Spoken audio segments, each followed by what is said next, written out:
ఈ సినిమా ఎలా స్టార్ట్ అయిందో మీ అందరికీ తెలుసు. ధనరాజు గారు ముందుగా సాయి అచ్చు చిన్నారి గారిని తీసుకొచ్చి ఒక మంచి కథ చెప్పించారు.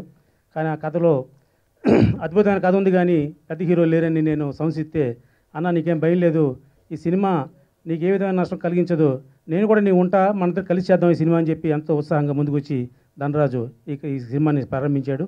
అలాగే గత 4 నెలల నుంచి ఈ సినిమా షూటింగ్ పోస్ట్ ప్రొడక్షన్ చేసుకుని ఈ రోజున సెన్సార్ కార్యక్రమం కూడా పూర్తి చేసుకుంది. ఈ నెల 31వ తారీఖు విడుదల చేయడానికి పూర్తిగా సన్నాహాలు చేస్తున్నాం. ఒక మంచి సినిమా తీయడానికి ఒక ప్రొడ్యూసరే కాదు, ఒక టెక్నీషియన్ కూడా కష్టపడితేనే ఒక మంచి సినిమా వస్తుంది దానికి నిదర్శనమే ఈ సినిమా. ఈ సినిమా మీరు ట్రైలర్ చూశారు, దాంట్లో ఎంత టెక్నాలజీ ఉందో, ఎంత గొప్పగా సినిమా తీశారో మా డైరెక్టర్ తన ప్రతిభనంతని కూడా చూపించాడు. ఎందుకంటే ఒక దర్శకుడికి ఒక సినిమా హిట్ అయితేనే అతని భవిష్యత్తు అంతా ఈ సినిమా మీద ఆధారపడి ఉంటుంది. ఒక నిర్మాతకు ఒక సినిమా తేడా వస్తే ఇబ్బంది ఏమీ లేదు, ఇంకో సినిమా తీసి మళ్ళీ మేము కవర్ చేసుకుంటాం. కానీ అతని జీవితం భవిష్యత్తు అంతా కూడా ఈ సినిమా మీద ఉంది కాబట్టి ధనరాజు గారు అతను ఏ విధంగా అయితే రికమెండ్ చేశాడో ఆ విధంగా అతను న్యాయం చేసి సినిమాను అనుకున్న టైంలో అనుకున్న విధంగా చక్కగా తీసి అహర్నిశలు కష్టపడి, జనరల్గా ఒక సినిమాకి 2 నెలలు కష్టపడితే సరిపోద్ది అనుకుంటారు. కానీ ఈ సినిమాకి pre production, post production, shooting అన్నీ కలిపి ఒక 6 మంత్స్ పైన మన సాయి అచ్యుత్ చిన్నారి గారు కష్టపడి ఈ సినిమాని చాలా తీశారు, అద్భుతంగా తీశారు. మేము ఆల్రెడీ అందరూ చూడటం జరిగింది. ఇవాళ సెన్సార్ సభ్యులు కూడా క్లీన్ యూ సర్టిఫికేట్ ఇచ్చారు. అంతకుముందు ట్రైలర్కి యూఏ సర్టిఫికేట్ ఇచ్చారు. ఇదేంటి సార్ అని మేము అడిగితే సినిమా చూసినట్టు చూద్దామన్నారు. సినిమా ఇవాళ చూసి క్లీన్ యూ సర్టిఫికేట్ ఇచ్చి ఒక్క కట్ట కూడా చెప్పకుండా చాలా మంచి సినిమా తీశారయ్యా, మీ బేవరం డేస్లో మంచి సినిమా వస్తుందని చెప్పేసి సెన్సార్ ఆఫీసర్ గారు మరియు సభ్యులందరూ కూడా మమ్మల్ని అభినందించారు. అలాగే ధనరాజు గారు, అలాగే మన సాయి చూసినారు కూడా చూసి నిన్నాళ్ళు పడ్డ కష్టం, ఈవేళ శ్రమ, ఈవేళ నాకు మంచి అభినందన తెలియజేసిందని చెప్పి ఎంతో ఆనందపడ్డారు. అలాగా ఈ సినిమాని అద్భుతంగా పబ్లిసిటీ చేసి ప్రేక్షకుడి దగ్గరికి చేరవేయడానికి నేను ఎంత కృషి చేస్తానో మీ అందరికీ తెలుసు. ఆ విధంగానే కృషి చేసి ఈ సినిమాని నా 75వ చిత్రంగా ప్రేక్షకుల ముందు ఉంచి 100% సక్సెస్ అని గట్టిగా గంటాపదంగా చెప్పగలిగిన సినిమా ఇది. ఈ సినిమా సక్సెస్తో మా సాయి అచ్యుత్ చిన్నారి మరో మెట్టు ఎదుగుతాడని నేను మనస్ఫూర్తిగా కోరుకుంటున్నా. అలాగే నన్ను అభినందించడానికి, ఆశీర్వదించడానికి, మా టీం అందరినీ ఆశీర్వదించడానికి వచ్చిన గౌరవ అతిథులందరికీ కూడా నమస్కారం తెలియజేస్తూ నేను సెలవు తీసుకుంటున్నా. ఇలా ప్లాటినం డిస్క్ వరకు రావడం చాలా ఆనందకరంగా ఉంది. ఇది కష్టపడి చేసాం అని చెప్పడం కంటే చాలా ఇష్టపడి చేసామండి. ఒక యుద్ధం గెలవాలంటే ఎన్ని రోజులు ఫైట్ చేసాం అనేది ముఖ్యం కాదు, యుద్ధం గురించి ముందుగా ఎంత కసరత్తు చేసాం అనేది ముఖ్యం. ఈ ప్రీ ప్రొడక్షన్ అంతా ప్లాన్డ్గా చేసుకొని చాలా పకడ్బందీగా ముగించడం జరిగిందండి. దీనికి సహకరించిన వాళ్ళందరికీ కూడా పేరు పేరున థ్యాంక్స్ చెప్తున్నాను. ఈ ప్లాటినం డిస్క్ ఫంక్షన్ అంటే దీనికి పెళ్ళికొడుకు మా మ్యూజిక్ డైరెక్టర్ కాబట్టి ఆయన గురించి చెప్పాలి. ఈ సినిమాలో పెద్ద హీరోలు లేరు, అలాగే రొమాంటిక్ సాంగ్స్ కానీ డ్యూయెట్స్ ఇలాంటివి లేవు. సన్నివేశానికి తగ్గట్టుగా మ్యూజిక్ చేయాలి. ఆయన ఫస్ట్ డే వచ్చినప్పుడు కొంచెం కథ చెప్పగానే కన్ఫ్యూజ్ అయ్యారు, ఇందులో సాంగ్స్ చేయడానికి ఏముందండి అని. కాకపోతే ఆర్ఆర్ ముందు చేయాలండి, ఆర్ఆర్ తర్వాతే షూట్ చేయడం జరుగుతుంది అని చెప్పడం జరిగింది. 60% ఆర్ఆర్ అనేది ముందుగానే సినిమా ప్రీ ప్రొడక్షన్లోనే చేసేయడం జరిగింది. పోస్ట్ ప్రొడక్షన్లో చేయాల్సిన ఆర్ఆర్ ప్రీ ప్రొడక్షన్లో చేయించి ఒక కొత్త ప్రక్రియకి నాంది పలకడం జరిగింది. ఇందులో ఆర్ఆర్గా కనకధారా స్తోత్రాన్ని ఆయన చేశారండి. కనకధారా స్తోత్రం చేయడానికి చాలా ఏకాగ్రత కావాలి. ఎంఎస్ సుబ్బలక్ష్మి గారు తప్ప ఇప్పటివరకు కనకధారా స్తోత్రాన్ని అటెంప్ట్ చేసిన వాళ్ళు లేరు. ఆ కనకధారా స్తోత్రాన్ని చేయడానికి తెల్లవారుజాము 4 గంటలకి ఆయన మ్యూజిక్ సిట్టింగ్స్కి వచ్చేవారు. ఒక వారం రోజుల తర్వాత ఆయన ఒక యోగిలా మారిపోయాడు. అద్భుతమైన ట్యూన్లు ఇవ్వడం జరిగింది. అందుకు ముందుగా బోలేకి థ్యాంక్స్ చెప్తున్నానండి. అయితే ఈ కనకధారా స్తోత్రాన్ని రకరకాల ట్యూన్స్గా ఇవ్వడం జరిగింది, రకరకాల ఎమోషన్స్ పండించడం జరిగింది. అయితే లక్ష్మీదేవి గురించి భక్తి పారవస్యంతో పాడాల్సిన పాటలు రకరకాల ఎక్స్ప్రెషన్స్తో ఎందుకు పాడించారండి అని చెప్పని కొంతమంది అడిగారండి. నాకు తోచింది నేను చెప్తాను. మిగతా దేవతల్ని మనం భక్తిగా పూజించాలండి, కాకపోతే లక్ష్మి అంటే ధనలక్ష్మి విషయానికి వచ్చేసరికి రకరకాల ఎక్స్ప్రెషన్స్తో మనం చేయొచ్చు అనడానికి కొన్ని ఉదాహరణలు చెప్తాను. ధనలక్ష్మిని ప్రార్థించే వాళ్ళు తక్కువ, దోచుకుంటారు కొంతమంది, హత్యలు చేసి ధనాన్ని లాక్కోవాలనుకుంటారు కొంతమంది, అవినీతిగా సంపాదించాలనుకుంటారు కొంతమంది. ప్రతి ఒక్కరి దగ్గరికి ధనం వెళ్తుందండి. ధనానికి కావాల్సింది భక్తి కాదు, గౌరవం మాత్రం. ఎవరైతే ధనానికి గౌరవం ఇస్తారో వాళ్ళ దగ్గరికి ధనం ఉంటుందనేది ధనలక్ష్మి రూపంలో ఇందులో చెప్పడం జరిగింది. ఈ సినిమాకి ఈ వేదికను నిలబడడానికి కారణమైనటువంటి ముందుగా ధనరాజ్ అన్నయ్య గారికి నా కళాభివందనాలు మనస్ఫూర్తిగా తెలియజేసుకుంటున్నాను. ఆ తర్వాత సాయి అచ్యుత్ చిన్నారి గారికి 5 గంటలు అంటే నా జీవితంలో ఫస్ట్ టైం అండి 4 గంటలకి నన్ను రమ్మని సిట్టింగ్లో కూర్చోబెడితే చాలా ఆనందం అనిపించింది నాకు. నిజంగా రెహమాన్ గారు మ్యూజిక్ చేసేటప్పుడు ఎందుకు రాత్రులు చేస్తారు అంత ప్రశాంతంగా, ఎందుకు అంత పెద్ద మీడియేటర్ అని చెప్పి నాకు అప్పుడు అర్థమైంది. అంతకుముందు మామూలుగా పొద్దున్న లేచేది, సాయంత్రం వరకు మళ్ళీ పని చేసుకొని వెళ్ళి అన్నదిని పడుకునేది. ఇది టైం టేబుల్. తర్వాత రామసత్యనారాయణ గారికి నా ధన్యవాదాలు తెలియజేసుకున్నాను. ఈ సినిమాలో పనిచేసిన ప్రతి టెక్నీషియన్ అంటే హీరో మనోజ్ నందన్, విజయ్ సాయి గారికి, తర్వాత రణధీర్, తర్వాత విజయ్, మా అనిల్కి, మరియు హీరోయిన్ వచ్చేసి శ్రీముఖి, వీళ్ళందరూ చాలా బాగా నటించారు. వారికి సంగీతం సమకూర్చడం చాలా ఆనందంగా ఉంది. ఆయన సినిమా అంటే ఒక లేబర్ లాగా అండి, నిజంగా ఒక కూలీ లాగా పనిచేస్తారు ఆయన. నాకు అనిపించింది ప్రతి శాఖలో నేను చూశాను. 24 శాఖల్లో అంటే నా దగ్గరికి వచ్చేటువంటి ఒక్కోసారి హార్డ్ డిస్క్ పట్టుకొని నా దగ్గరికి చాలాసార్లు వచ్చారు నా స్టూడియోకి. అప్పుడు అర్థమైంది ఆయన గురించి.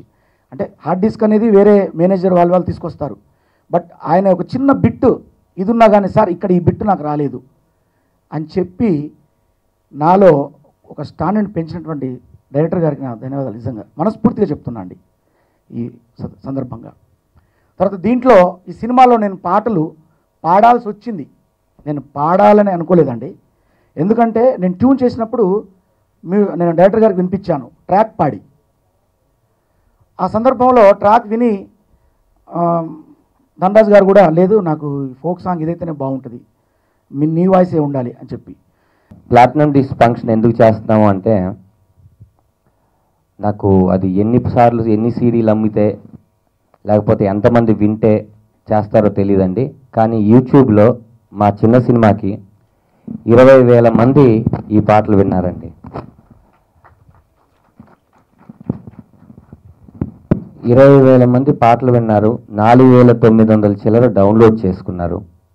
ఒక 200 వరకు కాలర్ ట్యూన్స్ పెట్టుకున్నారు. ఇది చాలండి, మాకు హ్యాపీ అనిపించింది. అందుకని ఈ ప్లాటినం డిస్క్ ఫంక్షన్ పెట్టాల్సి వచ్చింది. థియేట్రికల్ ట్రైలర్ 1.5 lakh మెంబర్స్ చూశారండి. ఎందుకంటే ఆయన ఏ మాట అన్నాడంటే, నేను సినిమా అద్భుతంగా తీశాను, 200 రోజులు సినిమా తీశాను, లేకపోతే ఏదేదో చెప్పకుండా సినిమాని చాలా బాధ్యతగా తీశానని చెప్పాడండి. అది చాలు నాకు.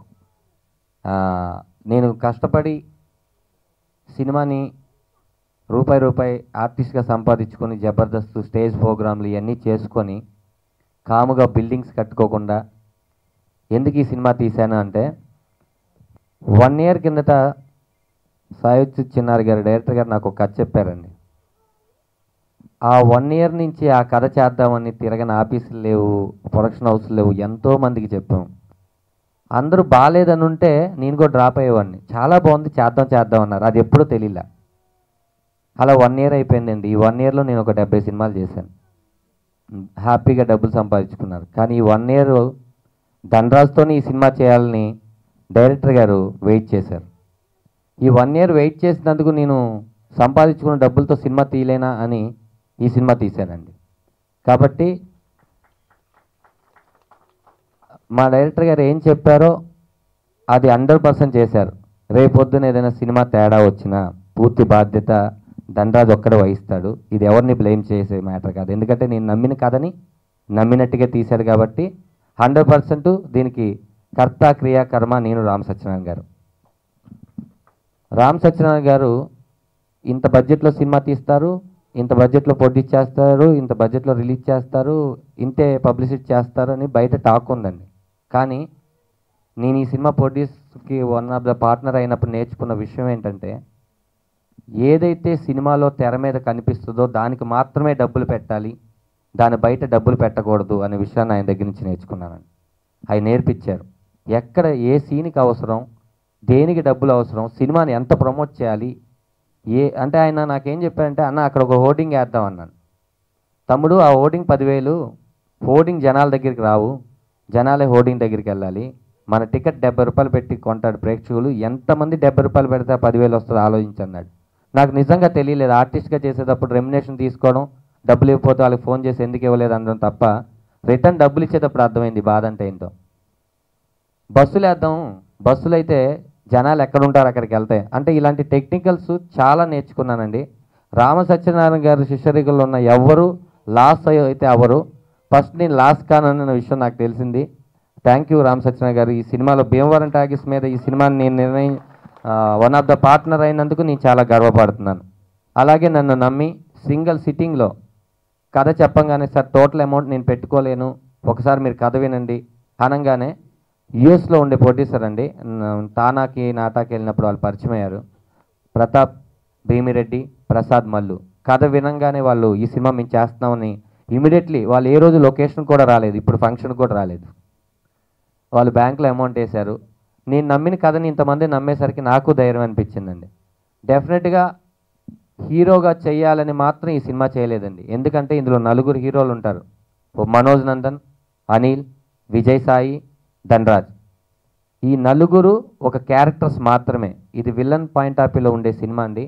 కథే హీరో అని చెప్పుకునే సినిమాలు చాలా ఉంటాయి, కానీ డెఫినెట్గా ఈ సినిమా మాత్రం ధనలక్ష్మి తలుపు తడితే కథే హీరో, ఇంకా ఎవరు హీరో కాదండి. 100% కథని నమ్మి నేను డబ్బులు ఖర్చు పెట్టాను, కథే రేపొద్దున థియేటర్కి జనాలు తీసుకొస్తుంది, ఆ నమ్మకంతో నేను ఈ సినిమా నిర్ణయించానండి. రెండోది, ఈరోజు సెన్సార్కి వెళ్ళిన తర్వాత భయపడ్డాం, ఏమంటారో, ఏం ఖర్చు ఇస్తారో ఏంటని. ఫస్ట్ టైం నాకు, ఆయన అయితే బాగా అనుభవం. సెన్సార్లో కూర్చోగానే డిస్కషన్ రూమ్లో క్లీన్ యూ ఇస్తున్నాం మీ సినిమాకి అన్నారు. నేను కరెక్ట్గానే విన్నానా, ఎందుకంటే మాది యూ సినిమానే, కొన్నిసార్లు కరెక్ట్గానే విన్నానా, డైలాగ్ కట్లు 3 ఇస్తున్నామమ్మా అనగానే నేను కొంచెం ఆతృత ఉంటుంది కాబట్టి సినిమా ఎలా ఉందని, గుడ్ అటెంప్ట్, చాలా మంచి సినిమా చేశారన్నారు. అమ్మయ్య, హ్యాపీ. ఫస్ట్ వాళ్ళ దగ్గర నుంచి కూడా మంచి కాంప్లిమెంట్స్ పొందాం. ఈ నెల 31వ తారీఖు ధనలక్ష్మి తలుపు తడితే అన్ని థియేటర్లు తలుపు తడుతుందండి. డెఫినెట్గా ఫస్ట్ మార్నింగ్ షో చూసిన వాళ్ళు ఒక 10 మందికి చెప్తారని కాన్ఫిడెంట్గా ఈ సినిమా నేను 4-5 సార్లు చూశానండి. ఎంత డేర్గా ఈ సినిమా విషయంలో ఉన్నానంటే, సినిమా ఈ నెల 31వ తారీఖు రిలీజ్ అయితే నేను 20 రోజుల కిందట ప్రివ్యూ వేసానండి మొత్తం ఫ్యామిలీకి. అంత ధైర్యంగా టాక్ స్పెడ్ అయిపోద్ది, బాగాలేదంటే ఏమైపోద్ది ఇదని నేను అంత ధైర్యంగా ఈ సినిమాని ఇదే ప్రసాద్ ల్యాబ్లో ప్రివ్యూ వేసానంటే ఈ సినిమా ఎంత బాగా వచ్చిందో మీరందరూ గ్రహించవచ్చు. Thank you very much Bole and Anil and Kaushal Shyam garu, Vijay. Sreemukhi గారికి హెల్త్ ప్రాబ్లం వల్ల రాలేదు, రణధీర్ యూఎస్లో ఉండడం వల్ల రాలేదు. ఇక్కడ ఉన్న ప్రతి ఒక్కరికి పేరు పేరు కృతజ్ఞతలు చెప్తున్నానండి. ఎందుకు చెప్తున్నాను ఇన్నిసార్లు కృతజ్ఞతలు అంటే, ఇక్కడ ఉన్న వాళ్ళ టెక్నీషియన్ చాలామంది వితౌట్ రెమ్యునేషన్కి ఈ సినిమా చేశారండి. ఈ సినిమా ఆడిన తర్వాత పువ్వుల్లో పెట్టిపోయిన ధనలక్ష్మి కప్పులో పెట్టి వీళ్ళు రెమ్యునేషన్ నేను ఇస్తానని మనస్ఫూర్తిగా చెప్తున్నాను. Thank you. ఒక ప్రయత్నం సఫలీకృతం కావాలంటే అనేకమైనటువంటి సపోర్ట్ అవసరం, మద్దతు అవసరం ఉంటుంది. ఇంకా నేను చెయ్యలేనేమో, ఇంకా నేను లేచి నిలబడలేమో అన్న టైంలో నేనున్నాను అంటూ ఆసరతో చెయ్యి పట్టి ఇవాళ నిలబెట్టినటువంటి రామ్ సత్యనారాయణ గారికి హృదయపూర్వకమైనటువంటి నేను ధన్యవాదాలు తెలియజేస్తా ఉన్నా. అలాగే మా అన్నయ్య సహచరుడు గొట్టుముక్కల పద్మరావు అన్న గారికి, అలాగే గౌరవనీయులు అన్న నరేష్ అన్న గారికి, అన్న అని పిలుచుకుంటా. నేను డిగ్రీ చదువుకుంటా ఉన్నా, పోతూ అప్పుడు జంబలెక్కడి పంబ నడుస్తుంది, బాగా సూపర్ సింగ్లో ఉన్నాడు అన్న. అన్న కోసం కనబడితే చాలు జనాలంతా లైన్లు కట్టినటువంటి రోజుల్లో సిద్దిపేటకు మా ఇంటికి వచ్చి నిజంగా మా గిన్నెలో భోజనం చేసిపోయిండు. ఒక శ్రీకృష్ణుడు కుచేలు ఇంటికి వచ్చి ఎట్లా ఉంటుందో అంత ఆనందం కలిగింది నాకు ఆ రోజు. నేను ఉన్నటువంటి పరిస్థితి కూడా అట్లాంటిదే. నేను ఎప్పుడు గుర్తుపెట్టుకుంటా. అన్న కలవంగానే మర్చిపోయినావా అని నన్ను అడుగుతా. నేనే సినిమా హీరోలు మర్చిపోతారు కదా ఆటోగ్రాఫ్లు ఇచ్చి, అట్లా నన్ను అడిగితే నేను ఎప్పుడు మర్చిపోలేనని ఎప్పుడు ప్రేమతో మాట్లాడుతూ ఉంటాడు. అలాగే ప్రసన్న కుమార్ గారి సహాయాన్ని నేను మధ్యలో చెప్తా, వారు చేసిన సహాయం కానీ. అలాగే మిత్రుడు అచ్యుత్ గారు, ఆత్మీయ మిత్రులు, నాకు బాగా దగ్గర వాళ్ళు, కలిసి నాతో పాటను పంచుకున్నారు, ఆటను పంచుకున్నారు. అన్నయ్య బోలే దిల్ బోలే, మొత్తం ఉన్నట్టు చెప్తాడు ఏదైనా ఎక్కడైనా కూడా, బోలే సాబ్. అలాగే మిత్రుడు కాసర్ల శ్యామ్, ముఖ్యంగా తమ్ముళ్ళు హీరోలు, చాలా థ్యాంక్స్ తమ్మి, మీరంటే నాకు చాలా ఇష్టం, ఎందుకో తర్వాత చెప్తా. అలాగే సంధ్య థియేటర్ ఓనర్, అలాగే మేడం గారికి, ఇంకా మిత్రుడు రమేష్ గారికి, మీ అందరికీ ధన్యవాదాలు. నాకు ఒక ఆశ్చర్యకరమైన విషయం, చాలామంది మాట్లాడుతూ ఉంటే నేను సినిమా ప్రపంచం కాదు కదా, నాదంతా రాజకీయ ప్రపంచం, గోజిగొంగడి ప్రపంచం నాది. చాలామంది టైటిల్ ధనలక్ష్మి తలుపు తడితే, నేను చిన్నప్పుడు 10వ తరగతి ఉన్నప్పుడు క్వశ్చన్ ఇచ్చిండు మా సార్ గట్లనే, తలుపు తడితే ఏం చేస్తారో నువ్వే రాయి అన్నాడు, చూసి జవాబు రాయమన్నాడు. మనకు ఇది రాస్తే 10 మార్కులు అన్నట్టుగా ఇవాళ ప్రేక్షకుల ముందు ఒక క్వశ్చన్ పెట్టిండు. నిజంగా ధనరాజ్ ప్లేస్లో నేనుంటే, అచ్యుత్ గారు డైరెక్టర్ ఆ ప్లేస్లో నేనుంటే ధనలక్ష్మి తలుపు తట్టిందని డిసైడ్ చేస్తాను నేనే, మీకు ఆ అవకాశం ఇయ్య నేను. కానీ వాళ్ళు పెట్టడంలోనే వాళ్ళలో ఉన్నటువంటి ఒక నిస్వార్థత, మనము తట్టిందని చెప్పుకోలేదు, తడితే ఎట్లా ఉంటుందో మీరు ఆలోచించమని ఇవాళ ఒక జడ్జిమెంట్ను ప్రజల ముందు పెట్టాడు, ప్రేక్షకుల ముందు పెట్టుకున్నారు. అది వాళ్ళకున్నటువంటి కమిట్మెంట్, వాళ్ళకున్నటువంటి ధైర్యం. నాకు ధనరాజ్ చెప్తుంటే అది గుర్తొస్తూ ఉన్నది. అన్న 20 రోజుల ముందే సినిమా వేసేసిన అన్నాడు. వేస్తాడు, ఎవరు చూడకుండా వేస్తాడు, ఎందుకంటే తీయాలన్న తపనతో తీసినవాడు కాబట్టి వేస్తాడు. అంటే అంత ధైర్యం ఉంటే తప్ప ప్రదర్శించలేరు. ఇలా పెద్ద బాహుబలి మాత్రం ముంగట పెట్టి మొదలు చూపించిండు, ఎవరికన్నా చూడ్చలే. ఆయన కాన్ఫిడెన్స్ లేదు రాజమౌళికి, కానీ కాన్ఫిడెన్స్ ధనరాజ్కి ఉంది ఇక్కడ. ఇది ధైర్యం, ఇది ఎందుకంటే చూపించగలిగాడు. ఎవరైతే ప్రజల మీద విశ్వాసాన్ని చూపించగలుగుతారో ప్రజల విశ్వాసాన్ని కూడా పొందుతారు. డెఫినెట్గా నేను ఈ విషయాన్ని మీకు ఎందుకు నేను ముందు చెప్పాలనుకున్నాను అని అంటే, తప్పకుండా టైటిల్ చూసినప్పుడే నాకు అనిపించింది, ధనలక్ష్మి తలుపు తడితే తడుతుంది, ఐశ్వర్యలక్ష్మి తడుతుంది, భాగ్యలక్ష్మి తడుతుంది, గెలుపు లక్ష్మి కూడా తడుతుంది నీ సినిమా చూసిన తర్వాత. ఎందుకంటే నేను మొదటి రెండు పాటలు చూపించిండు అంతే. అరే నాకు మేము ఇందాక నరేష్ అనే మాట్లాడుకుంటున్నాం, అరే ఏందా సూపర్ డూపర్ ఉన్నది అనుకుంటున్నాం చూసి. 2 పాటలు అన్న, వాకిలు చూస్తే చెప్పొచ్చు ఇల్లు ఎట్లుంటుందో, వాకిలే సూపర్ డూపర్ హిట్ అయిపోయినాను, ఈ ఇల్లు చూడాల్సిన అవసరమే లేదు, దాని గురించి నీకు ప్రచారమే అవసరం లేదు, ఆల్రెడీ ప్రజలకు చెప్పాల్సింది చెప్పిను. నేను ఒక్కటి మాత్రం చాలా ఖచ్చితంగా చెప్పుకోగలుగుతా, వాస్తవంగా ధనరాజ్తో నేను సినిమా తీసినోని కాదు, ధనరాజ్ గారితో నేను నటించినోని కాదు, ధనరాజును సినిమాలో చూసిన వాడిని, ధనరాజును టీవీలో చూసిన వాడిని, ధనరాజును పేపర్లో చూసిన వాడిని. ఇవన్నింటికన్నా ఒకరోజు ధనరాజు తన కుటుంబంతో టీవీలో ఇంటర్వ్యూ చేస్తూ ఉన్నప్పుడు నేను మా ఫ్యామిలీ మా పిల్లలందరూ టీవీలో చూస్తూ ఉన్నాం. ధనరాజు చెప్తా ఉంటే నాకు టీవీలో ధనరాజు కనబడలే, ధనరాజులో ఒక రసమయ్య కనబడ్డాడు. నేను ఒక సినిమా చూసినప్పుడు ఏ విధంగా అయితే ఆరాటపడుతున్నానో, ఏ విధంగా చెప్పాలనుకుంటున్నానో అవన్నీ ధనరాజు చెప్తా ఉంటే నా జీవితం కూడా నా కళ్ళల్లో మెదిలింది. ఎందుకనంటే ఇవాళ రసమయ్య బాలకృష్ణ అంటే ఒక ఎమ్మెల్యే కావచ్చు, ఒక క్యాబినెట్ హోదా కలిగినటువంటి సాంస్కృతిక సారథి చైర్మన్ కావచ్చు, కానీ దీనికన్నా ముందు నేను ఒక కళాకారుని, గోషి పెట్టుకొని గొంగడి పెట్టుకొని ఒక ఆకాంక్ష కోసం ధూమ్ధాం చేసిన నేను పాటలు పాడినటువంటి కళాకారుని. నేను ఆ పాటలు పాడుతున్నటువంటి క్రమంలోనే నాకు కూడా ఎట్లనొక సినిమా తీయాలి, ఒక ఆశయం కోసం సినిమా తీయాలని ఆరాటపడ్డది. నన్ను చాలామంది అన్నారు మా మిత్రులు ఇట్లా, హే నీ అమ్మ సినిమా గురించి నీకేమెరకనే, నువ్వు సినిమా టాక్సీ ఏమున్నది తెలియదు, నువ్వు సినిమా తీస్తావా అన్నారు. అరే ఏమో సినిమా తీయాలంటే సినిమా టాక్సీ తెలవాల్సి ఉన్నది కానీ నేనే కథ ఎవరు రాస్తాను, కథ ఎవరు రాయాలి, నేనే రాసుకున్నా కథ ఎవరు రాసుకోవాలి. ఒక ఆకాంక్ష కోసం తీసే ముందు, ఒక ఆరాటం కోసం తీసే సినిమాను, ఒక సుదీర్ఘమైనటువంటి ఒక ఆకాంక్ష, కోట్లాది మంది ప్రజలు తన విముక్తి కోసమే ఆరాటపడుతున్నటువంటి సందర్భంలో కథ ఎవరు రాస్తారు? ఆ ఆశయం మీద కైగట్టిన వాడిని, ఆ ఆశయం మీద పాటలు పాడినవాడిని నేనే కథ రాయాలనుకొని నేనే నిర్ణయించుకున్నా. ఎందుకనంటే పురిటి నొప్పుల బాధ కన్న తల్లికి తెలుస్తుంది కానీ కాన్పు చేసే మంత్రసానికి తెలియదు, అట్లా అనుకున్నాను. కాబట్టి మనస్ఫూర్తిగా అచ్యుత్ ఈ సినిమాతో మంచి బ్రేక్, మంచి ముందుకెళ్తాడని నా నమ్మకం. ఎందుకంటే ఎక్కడో పాయింట్ తగలాలి, ఆ పాయింట్ మంచి టీంతో తగిలింది, ప్రొడ్యూసర్లు కానీ టెక్నీషియన్స్ కానీ. కాబట్టి మిత్రుడు అచ్యుత్ ఖచ్చితంగా ఈ సినిమాతో ఒక మంచి కొత్త లైన్లోకి వెళ్తాడు, అంటే మీనింగ్ కొత్త పొజిషన్లోకి వెళ్తాడు నా నమ్మకం. ఆయన కోసం ఫస్ట్ పాయింట్ ఆయన కోసం వచ్చింది. రెండోది మా మిత్రులు రామ్ సత్యనారాయణ గారు 75 సినిమాలు యాక్ట్ చేయడమే కష్టం, 75 సినిమాలు తీయడం. రెండోది తీస్తూనే ఉన్నాడు ఆయన, ఒక ప్రయత్నం, కొత్త ప్రయత్నం. ఆడుతుంది ఆడదని తర్వాత విషయం,